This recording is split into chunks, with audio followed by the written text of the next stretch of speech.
Abra sua Bíblia no Evangelho de Jesus, segundo escreveu Lucas, no capítulo 7, a partir do versículo 11. Enquanto você encontra Lucas 7, versículo 11, queria também dar um parabéns aí, é bom receber o Rodolfo, a banda Ipona. Deus abençoe a vida de vocês, tá? Continue usando cada um de vocês e todas as mulheres que fizeram. Eu estava longe, mas eu estava no culto lá assistindo a convenção, eu vi carro em cima aqui, eu falei, meu Deus do céu. Aí tinha gente mandando mensagem assim, pastor, vocês fizeram chover no púlpito, vocês botaram areia e fizeram um deserto no púlpito, agora tem carro no púlpito, pastor. Qual é o próximo passo? Eu falei, não sei, a NASA vai vir aqui estudar essa igreja, quem sabe a gente faz um lança-foguetes daqui, a gente faz alguma coisa. Porque parece que vão começar a popular a Lua. Eu estou vendo algum pastor que queira abrir uma igreja Assembleia de Deus lá na Lua. Quantos querem ser mandados para o espaço? Tem os pastores que estão merecendo ir para o espaço, né, ultimamente. A gente vai mandar uns lá para a gente abrir uma igreja lá. Lucas capítulo 7, versículo 11, diz assim a palavra de Deus. E aconteceu que no dia seguinte, Jesus foi à cidade chamada Naim, e com ele iam muitos dos seus discípulos e uma grande multidão. Quando chegou perto da porta da cidade, eis que levavam um defunto, filho único de sua mãe, que era viúva, e com ela ia uma grande multidão da cidade.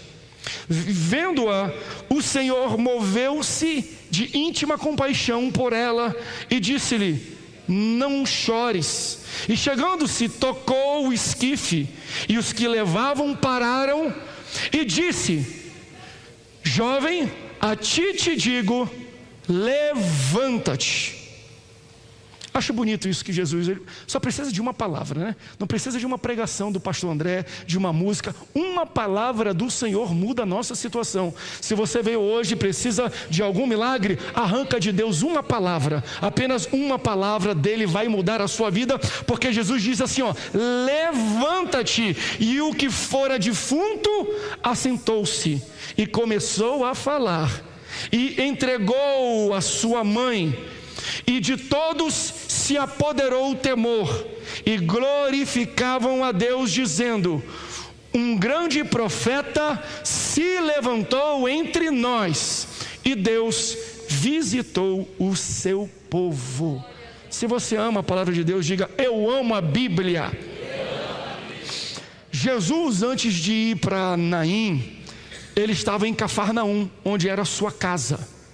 Jesus estava descansando, Jesus estava entre os seus, talvez era um feriado e Jesus marcou aquele dia, chamou os vizinhos e fez um churrasco na sua casa, para descansar e para ficar tranquilo nesse dia.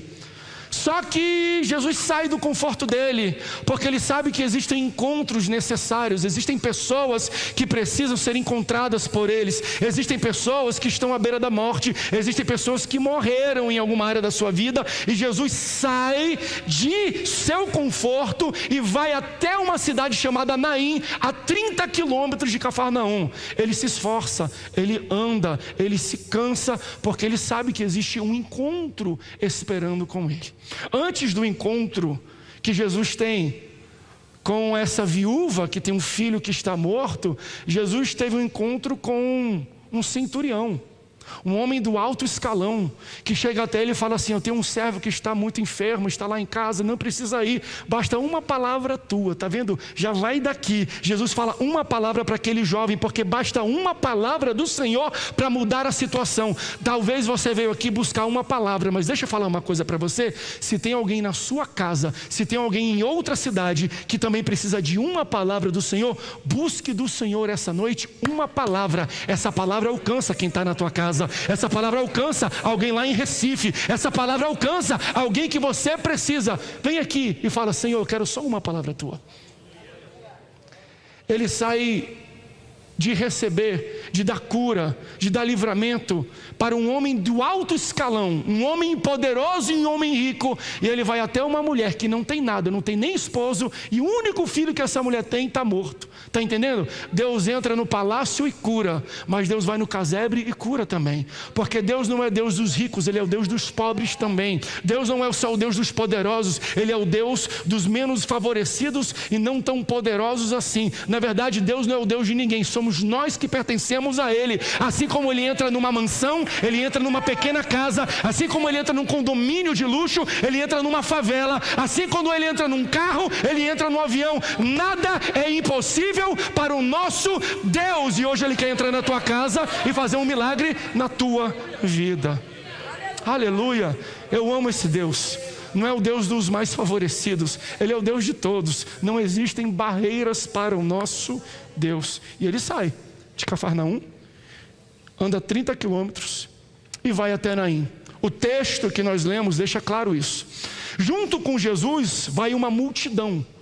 Olha que lindo isso. Jesus vai numa caminhada, Ele sai de uma cidade e vem uma grande multidão andando com Ele, mas junto com a multidão existe os discípulos. Eu já ensinei isso aqui no Centro de Convenções e não é a única referência que difere multidão de discípulo. O texto aqui fala, existe atrás de Jesus uma grande multidão, mas também existem os discípulos. Existe uma grande diferença entre quem é multidão e quem é discípulo. Multidão vai para ser favorecida. Multidão quando vai pergunta, lá tem ar-condicionado? Multidão quando vai pergunta, tem lanche no final? Multidão quando vai pergunta, vai multiplicar pão e peixe? Multidão quando vai pergunta, tá chuva ou tá sol? Ele vai fazer um milagre ou não vai? Ele vai expulsar ou não vai? Ele vai orar para multiplicar ou não vai? Multidão vai pelo que Jesus pode dar, mas discípulo não precisa. Discípulo não quer o que Deus pode dar. Discípulo quer relacionamento com Jesus. Pode estar chovendo, pode estar sem ar, pode não ter comida. Eu quero ir atrás do Nazareno. Eu quero me relacionar com Ele. Eu quero conhecer Jesus ainda mais. Então existe uma grande multidão seguindo Jesus, mas também existem os discípulos. Deus quer te tirar do meio da multidão essa noite e quer se relacionar contigo, e quer te tirar, e quer te tornar um discípulo. Você lembra quando ele está com Pedro, ele fala, posso entrar no seu barco para que eu possa pregar para uma multidão? O texto fala que ele estava do barco de Simão Pedro, pregando para a multidão que está na margem, que está no raso. Em um dado momento ele termina a ministração e fala assim, Pedro, toca para o profundo, porque para a multidão eu falo no raso, mas com o discípulo eu falo no profundo. Quem sabe Deus te trouxe hoje aqui e está falando assim, ó, vem comigo, porque hoje é noite da gente se aprofundar. Hoje é noite da gente andar junto. Hoje é noite da gente remar junto. Hoje é noite da gente se relacionar. Deus quer se relacionar contigo. Aleluia. Ele anda. E aí, quando ele chega nesse local, ele chega à tarde. O texto fala, e chegando Jesus à tarde na cidade de Naim, saía um grande cortejo fúnebre da cidade. Às vezes Jesus chega à tarde, mas ele não chega à tarde. Algumas pessoas podem até dizer, ele está demorando, ele não vai responder, alguma coisa morreu, ele não te ouviu. Não se preocupe, Jesus pode chegar à tarde, Jesus pode chegar à noite, Jesus pode chegar de manhã, Jesus pode chegar de madrugada, mas ele nunca chega tarde. No meio do cortejo fúnebre, eu até imagino que alguém estava falando, agora é tarde demais, agora já se foi, agora não dá nada. Não se preocupe, pode até ter morrido alguma coisa na sua vida, mas quando Jesus chega, nunca é tarde demais. Ele pode até chegar à tarde, mas ele nunca chega tarde. Eu sinto que essa é a noite que Deus vai chegar e vai te encontrar para falar, eu chego no tempo preciso, eu chego no tempo correto, eu chego no melhor horário. O horário que eu chego é o horário marcado na agenda celestial para eu dar tua vitória e ressuscitar aquilo que está morto. Jesus vai chegar na hora certa e ele vai ressuscitar aquilo que está morto na sua vida. Ele chega à tarde e olha que interessante, tem um cortejo fúnebre e o texto fala, e junto daquele caixão, seguindo aquele menino que morrera, vinha uma grande multidão. Então nós temos uns encontros interessantes. Existe uma multidão e existe os discípulos seguindo Jesus. E do outro lado, saindo da cidade, também existe uma grande multidão seguindo um caixão. Entenda primeiro uma coisa, tem multidão seguindo Jesus e tem multidão seguindo o caixão. Mas existe discípulo seguindo Jesus e não existe discípulo seguindo o caixão. Porque quem segue alguém que já morreu não é discípulo. Não tem como sermos discípulos seguindo alguém que está enterrado.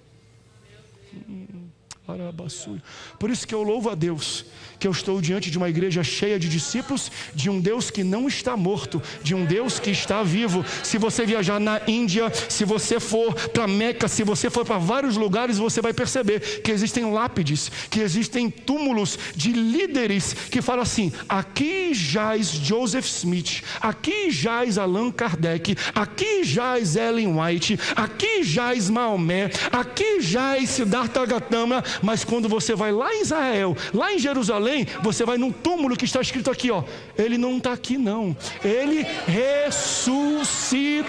Você pode dar glória a Deus, porque o seu Deus, ele não é morto, ele é o caminho, ele é a verdade e ele é a vida. E quando nós seguimos alguém que venceu a morte, de fato nós somos discípulos. Eu sou também não. Se você segue alguém que está morto, você é multidão, porque não tem como alguém morto formar discípulos. É o Espírito Santo do Deus vivo que te levanta e te tira do meio da multidão e te convence do pecado e da morte e do juízo e fala: agora você é um discípulo meu. Se você segue a Jesus, ele te chama hoje de discípulo, porque você segue um Deus que venceu a morte. Louvado, engrandecido seja o nome de Jesus. E era natural. Jesus, como um líder, como um rabino, entendia muito bem os procedimentos e protocolos de um cortejo fúnebre. Até porque naquele tempo existiam leis, porque quando as pessoas morriam, não enterravam dentro dos limites da cidade. Faziam um cortejo, e esse cortejo saía dos muros da cidade, porque geralmente os locais de enterro, os cemitérios das cidades ficavam fora das barreiras da cidade. Se você vê uma foto hoje da Jerusalém antiga, você vai ver isso com muita facilidade. Você vai ver que existe um grande muro e fora desse muro existe um cemitério, lápides de pessoas que ali foram enterradas. Então, quando morriam as pessoas, um grande cortejo ia seguindo aquele caixão e saía da cidade. Só que geralmente vinham caravanas entrando na cidade. Então, se tem uma grande multidão saindo e uma grande entrando, eles faziam confusão, eles se misturavam e criavam leis. E uma lei dizia o seguinte: se existe um cortejo fúnebre, de duas uma: ou você abre espaço para que eles possam passar, tenha bom senso, se compadeça com a dor das pessoas, faça espaço para que o cortejo passe. Ou então, se junte a eles para chorar e para confortar as pessoas que tiveram esta perda. Então, de duas uma: ou você se distancia e espera, ou você participa e chora. Jesus conhecia essa lei, conhecia o protocolo, conhecia o procedimento. Então o cortejo está saindo, Jesus está entrando, e ao invés de esperar e se distanciar ou entrar junto, Jesus não faz nenhum nem outro. Sabe o que Jesus faz? Jesus interrompe o cortejo. Aleluia. Porque onde Jesus chega, a morte tem que ir embora. Ele interrompe a tua dor. Você lembra o dia que você aceitou a Jesus e ele entrou na tua vida? Ele interrompeu o teu choro, ele interrompeu o teu luto, ele interrompeu o teu sofrimento. Onde Jesus chega, ele enxuga a lágrima, ele abraça, ele conforta e ele interrompe o que você está passando. Às vezes tem gente que te vê e vira a cara.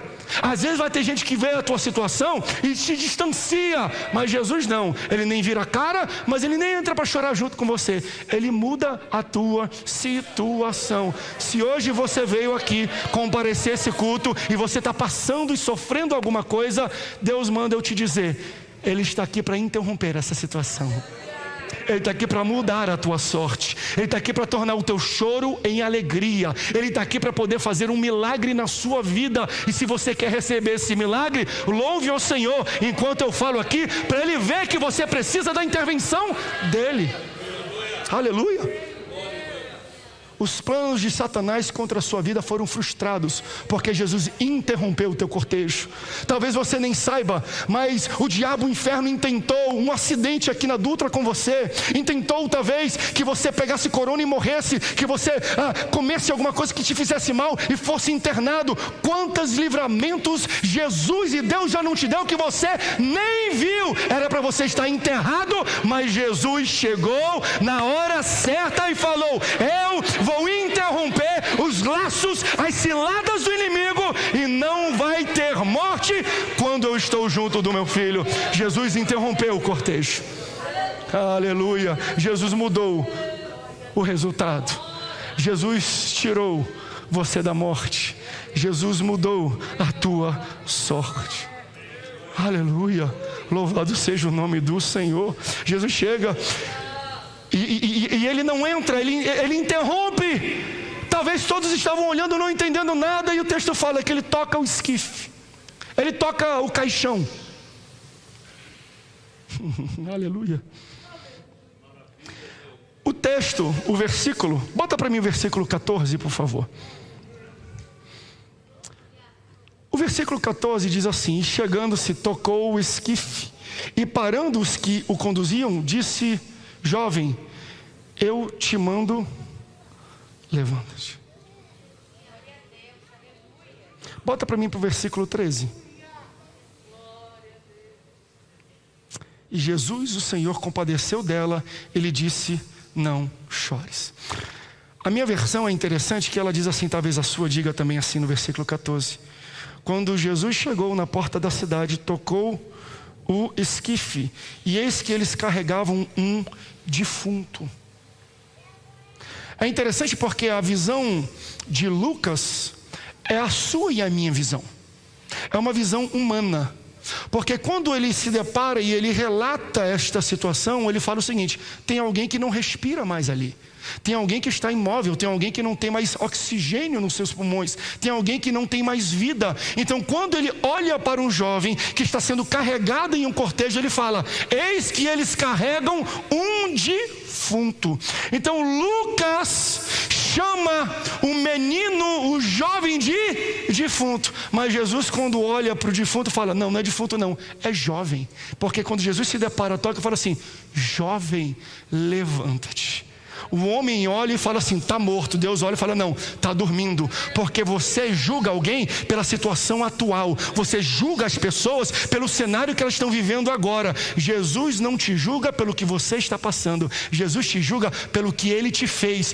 Você pode até ter caído, mas você não é caído. Você pode até ter fracassado, mas você não é um fracasso. Você pode até ter deslizado, mas você não vai ficar no chão. Você pode até ter quebrado numa empresa, em alguma situação, mas você não é falido. Lucas, quando olha, fala defunto. Jesus, quando olha, fala rapaz, jovem e menino, porque ele vê além da morte. Aleluias.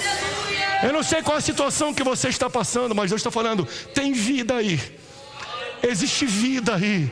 Você não vai ficar morto, você não vai ficar deitado, você não vai ficar caído, porque eu não te fiz para ficar caído. Eu não morri na cruz, eu não dei o meu sangue por você, para você ficar prostrado no chão. Quando Deus olha para ti, Ele não olha para a tua situação atual, Ele olha para aquilo que Ele te chamou para ser. Eu estou olhando aqui para pastores, para pais, para mães, para famílias restauradas, para ministério forte e eficaz. Quando eu olho para essa igreja, eu não vou julgar a situação atual, eu tento ver pelo filtro dos olhos e da lente do Deus Todo-Poderoso.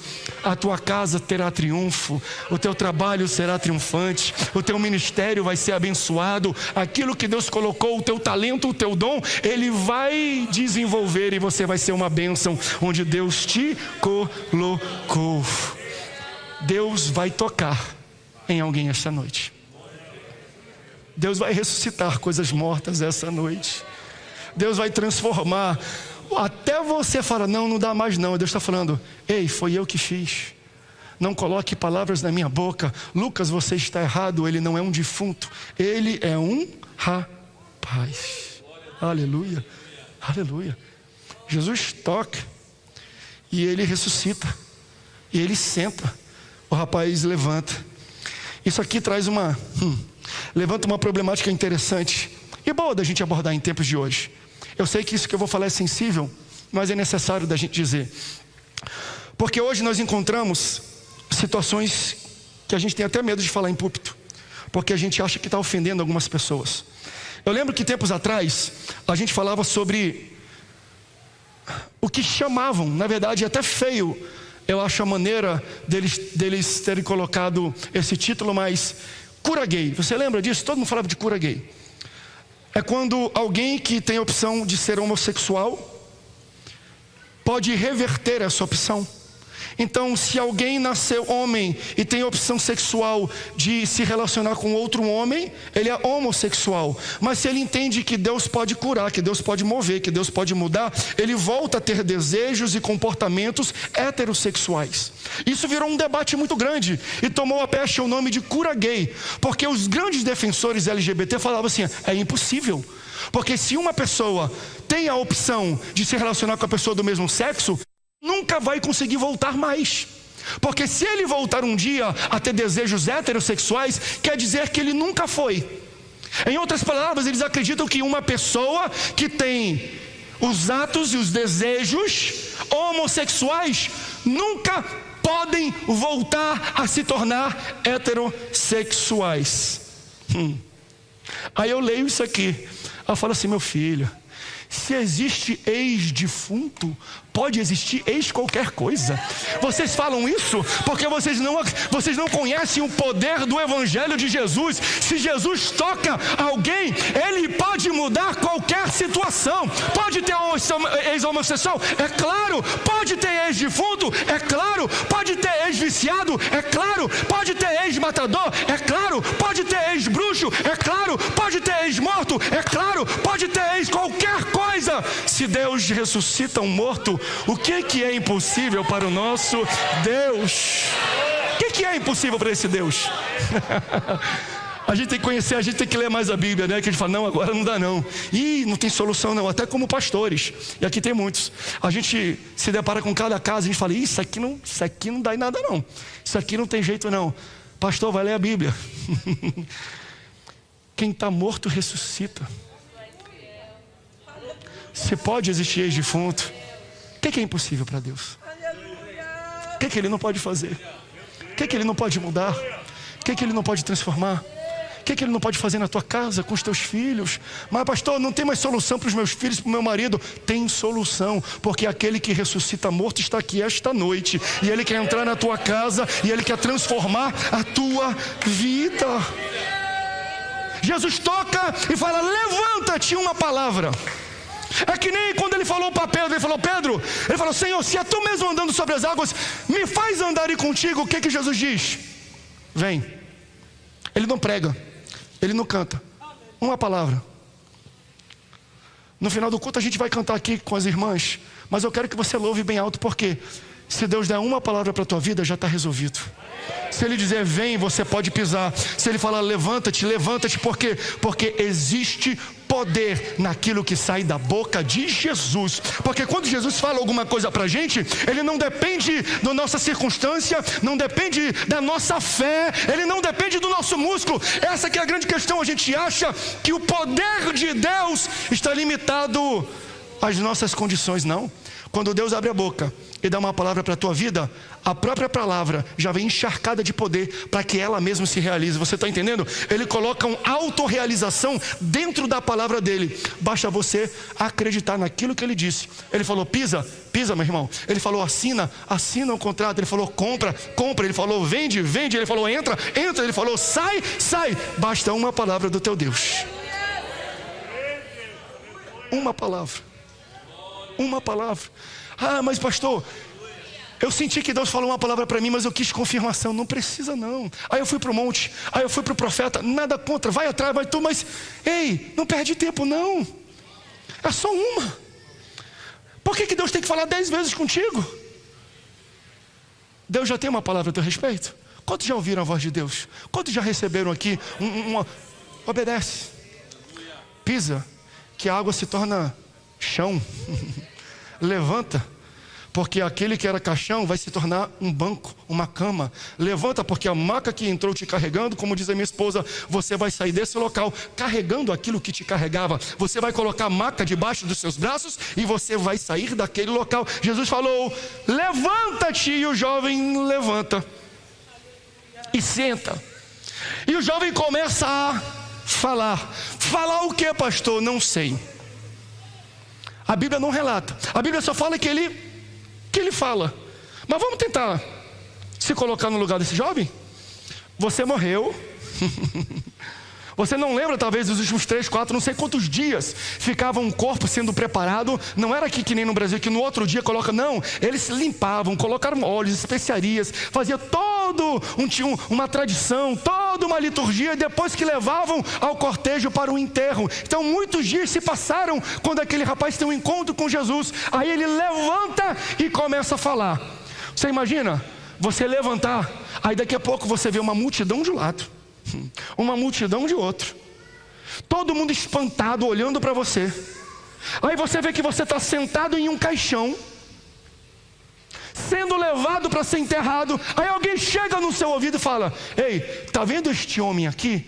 Ele te tocou, ele tocou naquilo que te carregava e você levantou. Você estava morto. Esse cortejo é para dar tchau para você. Aqui o povo está chorando em luto pela sua morte. Aí você levanta e vê todo aquele cenário. Vamos exercitar? Se fosse você naquele local e levantasse no meio do seu enterro, o que você diria? Eu vou contar até 3, e aí você fala. Não sei o que você diria, mas de uma só vez, cada um fala. Você vai gritar bem alto a reação que você teria se você se levantasse no meio do seu enterro. 1, 2, 3.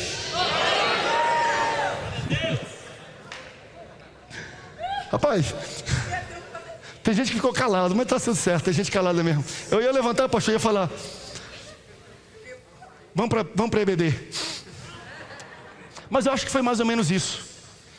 Eu acho que ele levantou e deu glória a Deus, e deu aleluia, e glorificou o nome do Senhor. Se ele fosse assembleiano, ele deu uma rajada de língua estranha naquele local. Começou a cantar uns corinhos de fogo, ele corta, ele toca, começou a marchar na terra, porque era para ele ter morrido, e ele estava sentado em pé. Aí você fala: porque muita gente aqui não falou nada. Você não deu glória a Deus, não deu aleluia. Sabe por quê? Porque você falou assim: pastor, eu não dei porque não era eu. Quem te disse que não era você?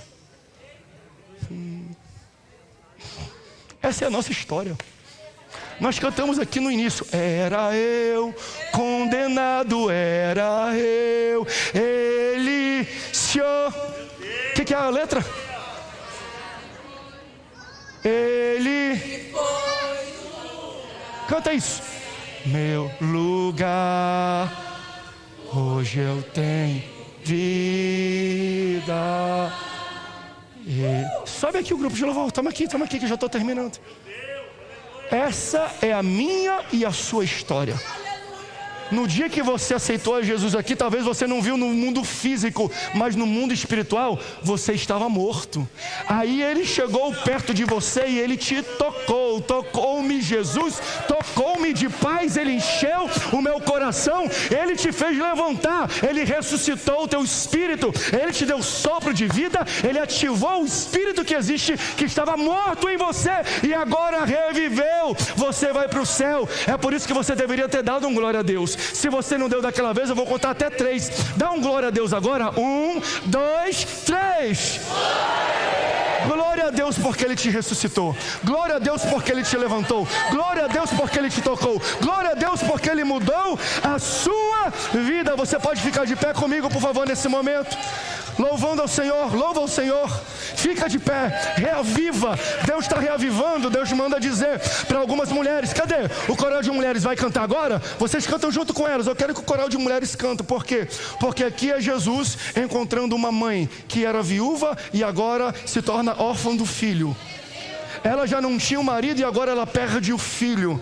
Talvez muitas irmãs que vão cantar agora estão em situações assim: pastor, eu perdi a esperança do marido, eu perdi a esperança do filho, eu perdi a esperança da minha casa e eu preciso de uma intervenção de Deus, eu preciso de um toque dele, eu preciso de um encontro com ele, eu preciso que ele faça alguma coisa comigo esta noite para mudar a minha história.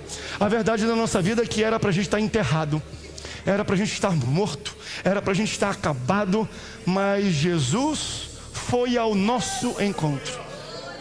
Como ele está aqui hoje, ele já veio aqui antes de você entrar. Ele já estava aqui pairando nesse ambiente. Ele já estava aqui preparando quando a gente cantava os hinos, os louvores, a música, a oferta. Ele já estava aqui porque ele viu que existe uma multidão aqui. Talvez você não saiba, mas eu vejo uma multidão de anjos, um cortejo celestial vindo do céu para um encontro de milagres essa noite. E ele está aqui.